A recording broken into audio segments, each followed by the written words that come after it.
Welcome to Toy Business Unboxed, your gateway to the secrets of the toy industry. Here, Jason Shea, a toy entrepreneur and expert in the field.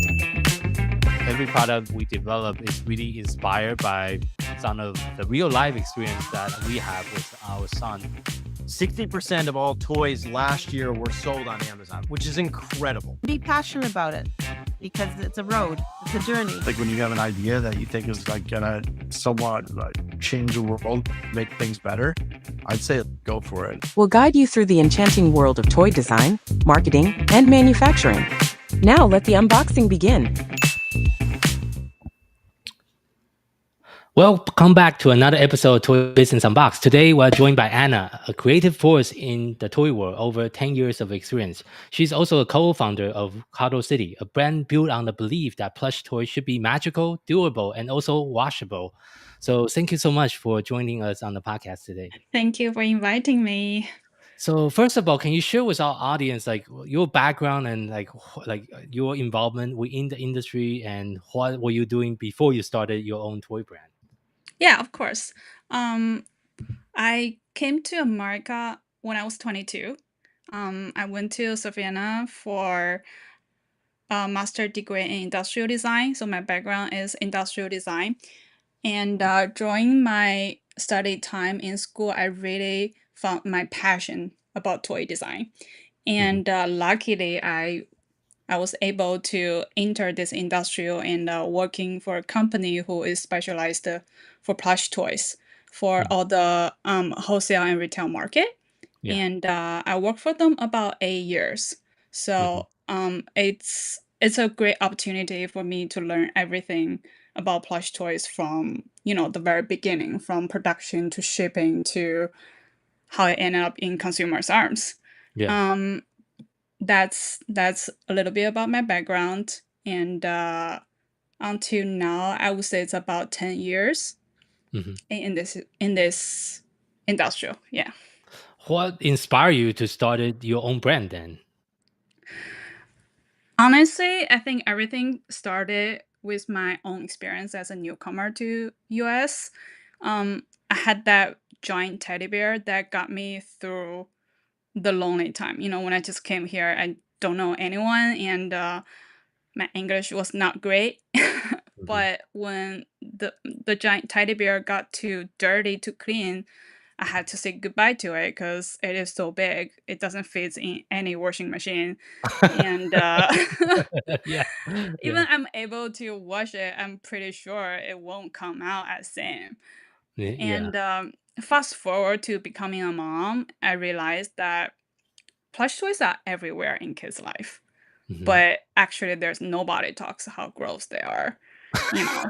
They're like a magnet to the dust, Okay. allergens, bacteria.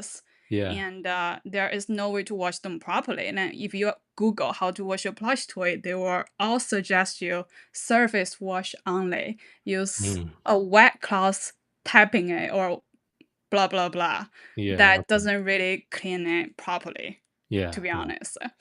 So I thought, what if we could make stuffed animals that grow with kids, but also can stay clean and don't end it up in the landfills just in a couple months or a year or two?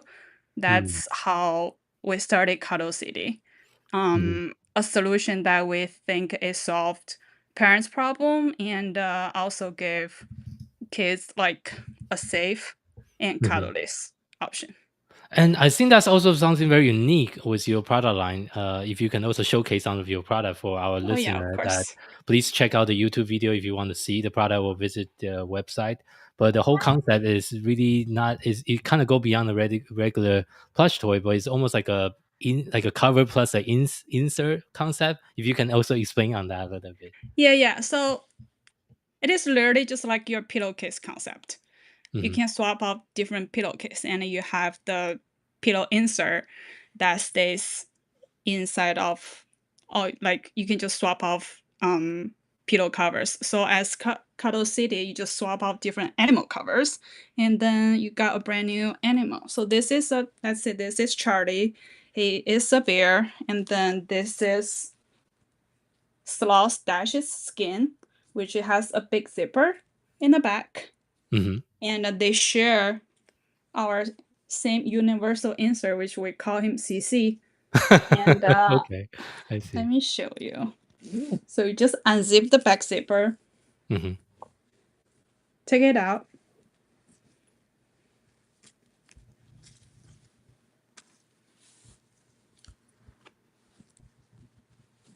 Like you take off a clothes from him.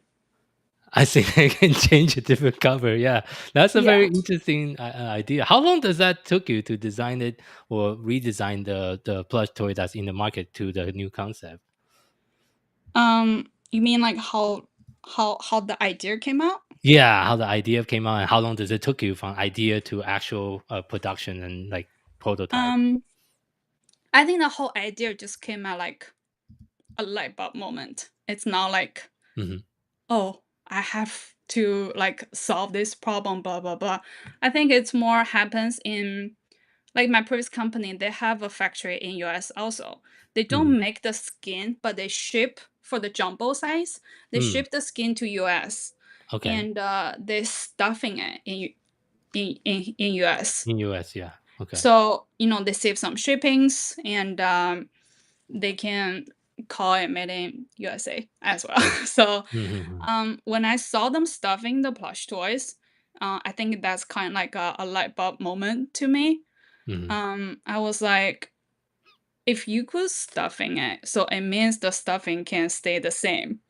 Hmm. So that's, I think it just like a click to me. Mm, I was like, I what see. if I can just do an insert and then it's already stuffed and you just swap out all those different skins. Mm, I think the reason I can't think about that is because I saw them like unstuffed.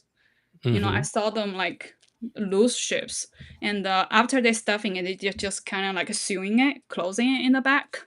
And I was like, so if it's a zipper, it solved problems. Mm. The idea came out really quick, but when we actually working on the prototype, that was part of the challenge. Yeah, yeah, to make it into Yeah. a real product for sure. In Yeah. your current supply chain, is everything still made done in China, or do you also do some of the final assembly here in US? We do all the production in China, but Mhm. after we received our goods, we do a second quality control in Mhm. US. Okay. So because all the zipper there's one thing like you can tell it's all like very fluffy material. Yeah. So the one thing that we worry about is like how smooth the zipper is, and Mm. we just worried it gonna cut the fur. Oh, you get stuck. Okay. So that Yeah. is one of the quality Okay. control that we're trying to do. We just want to make sure all the zippers are like smoothly like sealed, Mhm. so it doesn't. There is like we just for this zipper like how wide it is, Mhm. what kind of zipper we are using. Just for the zipper, we try like 10 different kinds of zipper, Mm, I see. and yeah, because we want it like easy to like use. Also, Mhm. don't cut the fur, but also we don't want it too wide that you can like see it is a zipper. We still kind of Mm, want like hide it, I see. Okay. but still good to use. Yeah. I see, I see, I see. And I think in the early day of the brand, you also did a Kickstarter campaign for the product line. How did it go, and what was some of the lesson you learned from running your own Kickstarter campaign? Um, for Kickstarter, it's more like very beginning. We don't really know what is gonna happen, Hmm. and I think it is a very great platform for us to start from somewhere. Mm, Like no matter it's financially or about the feedbacks that we're gonna have, or we have some time to really test our prototype, but hmm. also have enough customer reviews that like what they really think about this thing. Sometimes we think it is an issue or Hmm. that's a problem, but maybe for most people that is not a real problem. Mm, So okay, we okay. yeah, so we just want to gather more feedbacks. I see. Yeah, so for Eh, Kickstarter we did raised $15,000, mhm. and we reached our goal without even put any ads, like Oh, that's kind of rare nowadays. You kind of have to Because run ads. it's So really, really yeah, beginning, and then we yeah. don't have that much money, and the ads cost Hmm. a lot. So we just shared on couple platforms, and just sharing our stories. Hmm. And luckily, we just reached our goal, and that's how we started, and we can really keep the things moving. And I think the Kickstarter gave us the most important thing is confidence, because Hmm. it shows us like how many people are really realize this issue, and they want something that we created. So I see. I see. I think right yeah, now with the Kickstarter and crowdfunding platform in general, is you need to put a lot of time for pre-launch before the campaign even go live. Try to like build your own audience, your own yeah, email yeah, list. yeah, yeah. For your particular campaign, were you also spending time on building your own list before you launch the campaign? No, we were so young. Oh, really? Whoa. I Okay. mean, Okay. Again, it's that's an we exception. should. We definitely So, should. yeah. We definitely should do a pre-launch and spend a Hmm. little bit more time. But back then we're so excited about that idea that we don't even Okay. think enough, I would say. But if Mm-hmm. I have chance to do it again, I would definitely Yeah. do a pre-launch, and I hope there is more people can see us, and like just have a chance to really know about CuddleCity. Of Yeah. course. What kind Yeah. of reaction have you been hearing back from the consumer so far with this, with the product line and with the concept? There is good and bad. Okay. Like I think the bad one is good too, because it does help us to improve things Hmm. that we didn't thought about before. Hmm. Um, but also there is some really good feedbacks that really cheer us up. Like for example, there was one that says like he never washed a plush toy so much, but still stays the same softness. Because like I see. normally Yeah. this wash day, you are like, oh, I don't recognize this toy anymore, because Yeah.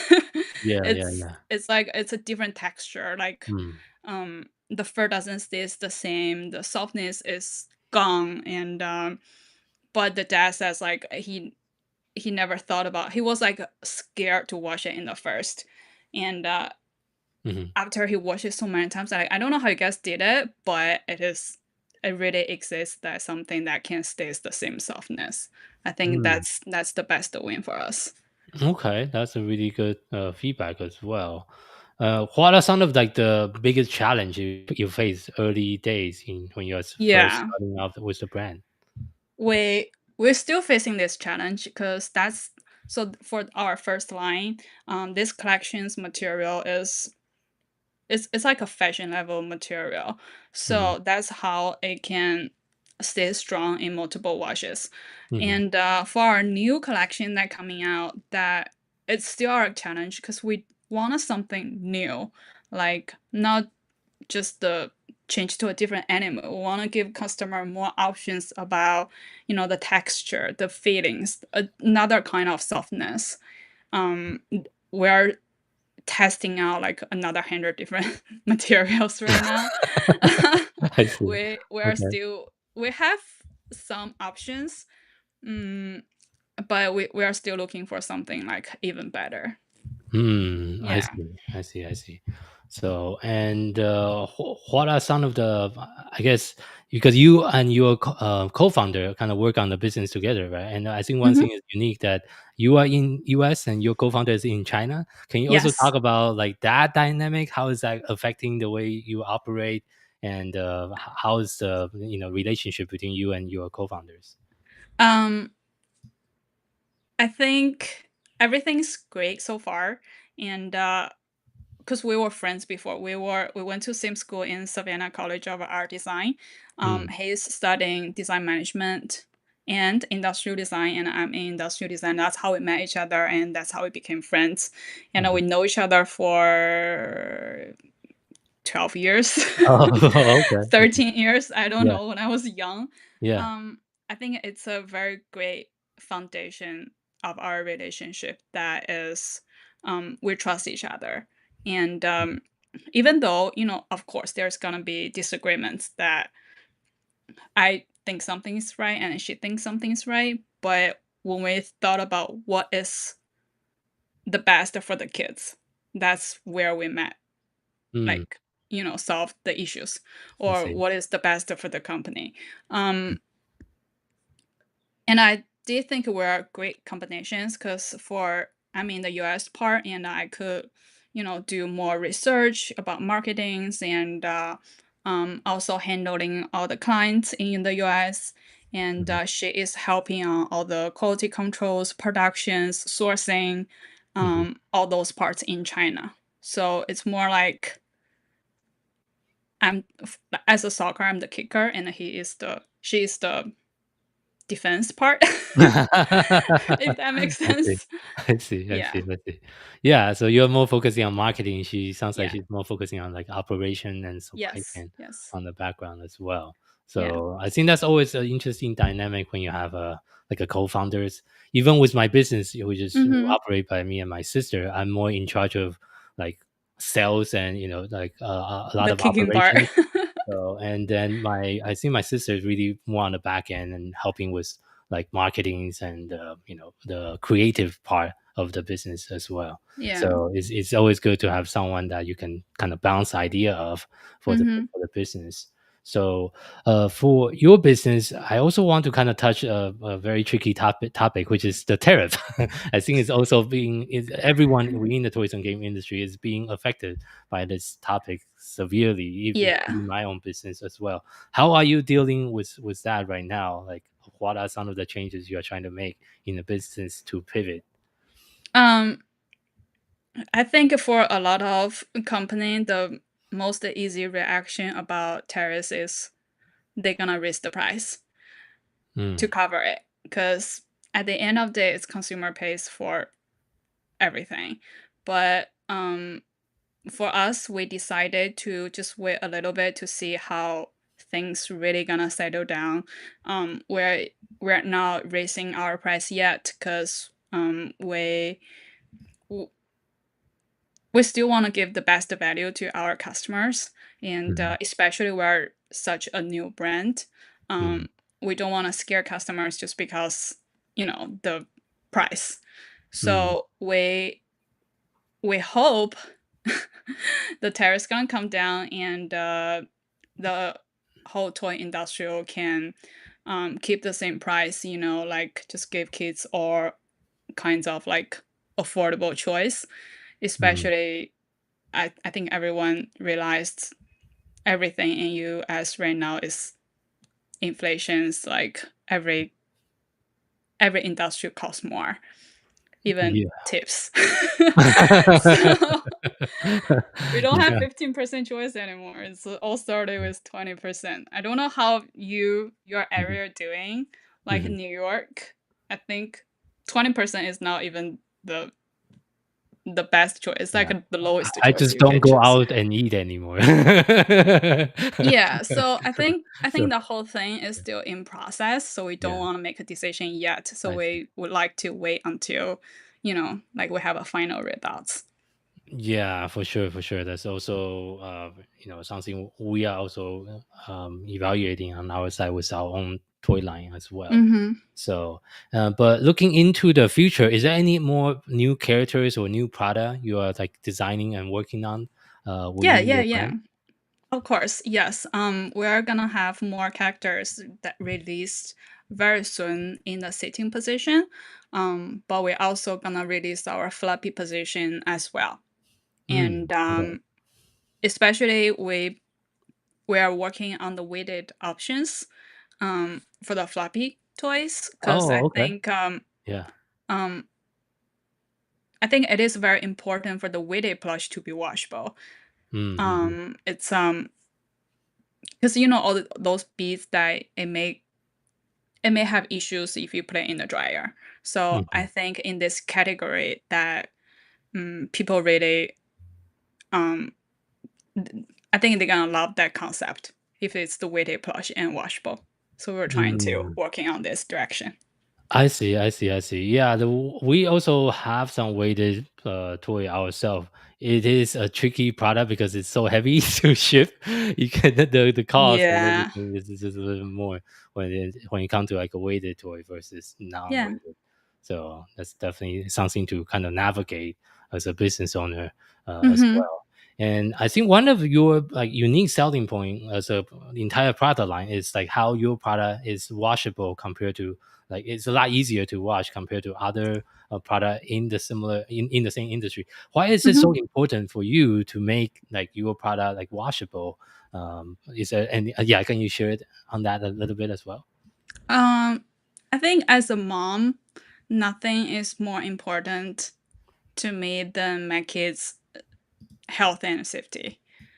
And I think the kids snuggle their toys even more when they are sick, and Mm. they drag them everywhere. And Yeah. I just Okay. I just think if I can't wash them, they just cannot become a germ factory. Okay. And True. our toy is the whole idea is a universal with swappable and interchangeable animal covers, not Mhm. just washable, but we want to make things more sustainable. Mhm. So you don't have to have like a stock 100 plush toys in your bed. They Mm. could just be animal skins that folded nicely in your closet, and you can swap them when you want it.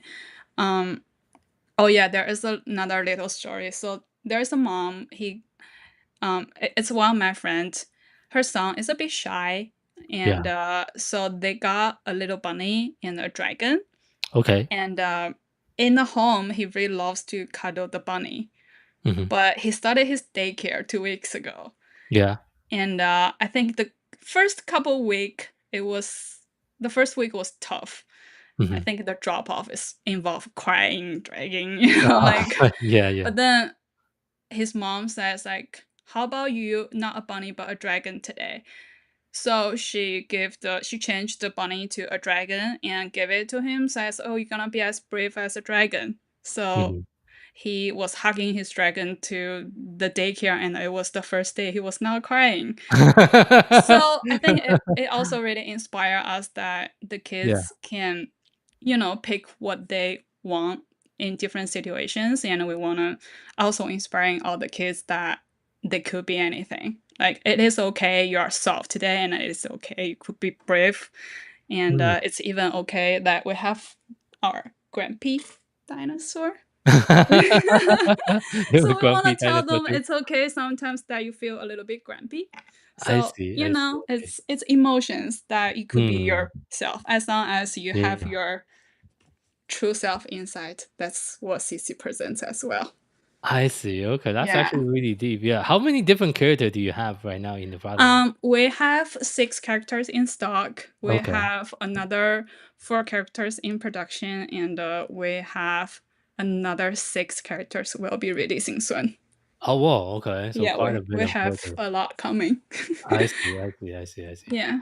What is the typical size of the plush that you are designing? Our jumbo toy is 24-inch sitting high, Okay. which is about I would say it's probably same height as a 4 or 5 years old kid. It is Mhm. pretty big, Yeah. and it's very chubby because we Mm. want to be sit still, and you can laying on it, hugging it, reading with it. Like it's like a very reliable friend. And we also Okay. have this Yeah. size is 14-inch A 14. sitting. Okay. Yeah, so it's more like a size that you can carry anywhere. I see. I see. So those are the Yeah. two main sizes you have in the Yeah, product line. these are the 2 main sizes. I see. Got it. Got it. Got it. We have some requests as, oh, why you guys are not doing mini sizes or um like a kitchen. Okay. We are still talking about the smaller size options, Yeah. but it probably will be more focused on like swapping out the animal ideas instead of washable, because since it's so small, Mm. it's more like we're probably gonna do multi-pack maybe Mm. in the future. That's something we are thinking about as well. I see. For your product, because the concept is quite unique, have you looked into like applying for any kind of patent for the product line so far? Yes, we applied patent in both China and United, and the United patent is in process right now. Okay. We're still waiting for the final documents. Is that a design pattern or utility pattern? It's a utility pattern. Oh, well, okay, okay. That takes Yeah. much longer Yeah. than the design That's we are pattern. still in So process. I see. Got it. Yeah. So thank you again for being on our show today. So No if you have problem. to share just one piece of advice with someone that's getting started within the toys and game industry, what would that be? Mm, because I'm more like I'm not a typical salesperson. I'm not going to tell everyone to design something they're gonna sell. Uh, Mhm, I think it is something you could make that think about what you really want for your childhood. okay. That Okay. if you can, I'm pretty sure if you can like create something for your little childhood time that Mhm. you really liked, I think you will make connections with other people as well. I see. Okay. Thank Yeah. you for sharing that. So, and where can people find more about you and your company online? So far, we just have our website. It's CuddleCityToy.com. Mhm, We also have our Instagram as CuddleCity USA, and mhm. you can find our official account and can shoot us any message like what animals you like in the future would you like to see, or if you have any questions or problems that you want to know more about Cuddle City, just shoot us a message. Got it. Yeah, we'll make sure we put that in the show notes. Thank And you. yeah, thank you again for being on our show and and sharing with your experiences within the Thanks. industry. We really value your time. And thank you for our listener for tuning in to this episode of Toy Business Unboxed podcast. We hope you have enjoyed today's conversation and find it insightful and inspiring. If you like what you have heard, be sure to subscribe to our podcast on your favorite platform so you never miss an episode. We really appreciate your support and would love it if you can leave us a review and share the podcast with your friend and colleague. For more resource tips and the latest update within the toys and game industry, visit our website at toy-launch.com, join the conversation and connect with us on social media using hashtag Toy Business Unboxed. We would love to hear your feedback and suggestion for future episodes. Until next time, keep innovating, keep creating, keep bringing joys to toys. This is Jason Shea signing off on the Toy Business Unboxed podcast. We'll see you in the next episode. Thank you so much, everyone. Thank you.